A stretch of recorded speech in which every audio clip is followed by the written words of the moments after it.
It was a chilly October evening when my friends and I decided to visit the notorious haunted restaurant on the outskirts of town. The place had a sinister reputation that sent shivers down our spines, but our curiosity got the better of us. We heard tales of air occurrences, strange noises, and ghostly apparition, and we wanted to see if they were true. As we approached the restaurant, a dense fog enveloped the area, giving it an otherworldly feeling. The building itself was dilapidated, its paint peeling and windows broken. The flickering sound above the entrance read, the whispering willow. The name alone sent a chill down my spine. We entered the restaurant, and an unsettling silence hung in the air. The dimly lit dining room had a faded grandeur, with dusty chandeliers and decaying wallpaper. Cobwebs abandoned the corners of the room, adding to the air atmosphere. An old gramophone sat on the table, its needle poised above a dusty record. We seated ourselves at the table, our eyes darting around the room, trying to catch any sign of the supernatural.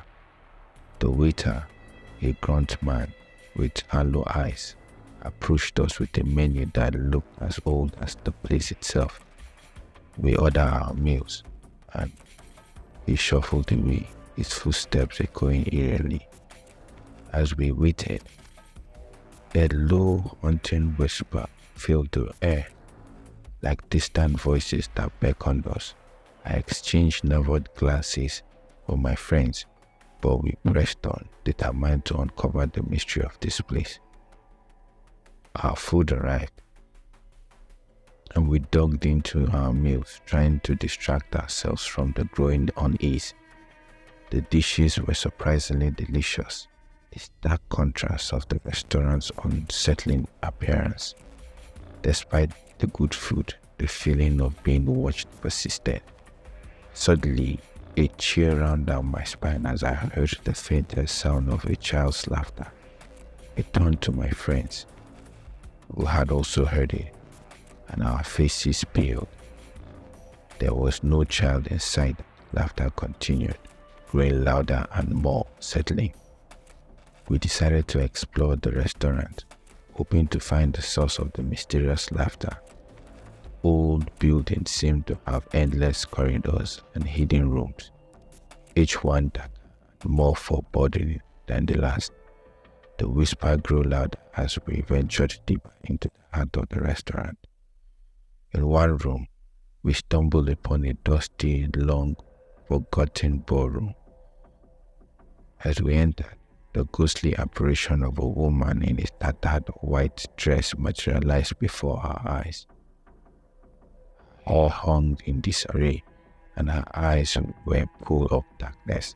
She swayed eerily, the invincible melody, and the child's laughter we had heard earlier filled the room. The woman's hollow gaze met ours, and her voice filled the sorrow whispered, "Help." My heart pounded in my chest as we watched the tragic scene unfold before us. We felt an overwhelming sense of sadness and helplessness. We realized that this restaurant held the spirit of those who had met tragic fate within its walls. We followed the ghostly woman through the winding corridors of the restaurant, listening to her chill tale. She had been a servant in the mansion, and her child had disappeared mysteriously many years ago. Her restless spirit had been searching for the lost child ever since. As we spoke, we could feel the pain and despair. The lesson became clear. The whispering willow was not just haunted by malevolent spirits. It was a place of unfinished stories and unsolved mysteries. The restaurant had become a purgatory of the lost and the tormented soul who had once inhabited it. We knew that we had a choice to make. We could leave and never return, or we could help the tormented spirits feel peace. We chose the latter, determined to uncover the truth about the missing child and bring closure to the restaurant's tragic story. Our quest led us to a hidden chamber deep within the restaurant. There, we discovered a collection of old journals and letters that revealed a dark secret. The child had been taken from his mother and hidden away in the bowels of the restaurant. The staff had conspired to keep the child a secret, fearing the disgrace it would bring to the mansion's name. As we delved further into the mystery, we discovered a hidden passage that led to a hidden cellar.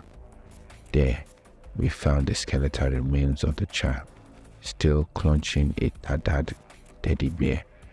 We knew we had to reunite the mother and child to bring peace to their restless spirits. With heavy hearts, we placed the child remains in the mother's arms and whispered a prayer. The spirit of the mother and child embraced one another.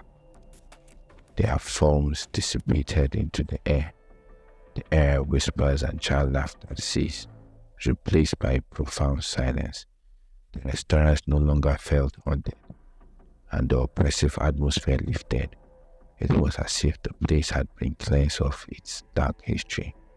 The tragic spirits finally found the peace they had longed for.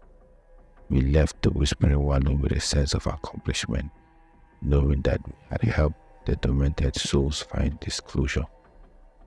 The lesson we learned that night was that sometimes the most haunted places are not caused by evil, but by the pain of unsolved stories. By facing our fears and helping those in need, we can bring light to even the darkest corners of existence. As we drove away from the Whispering Willow, the fog lifted and the moonlight bathed the restaurant in an eerie glow. The old building looked almost peaceful, no longer a place of terror, but a reminder of the importance of compassion and understanding. We left that night with a profound lesson ached in our hearts, that even in the most terrifying of places, there can be redemption and closure, and that the story of the past, no matter how haunting, can find their resolution when we face them with courage and compassion.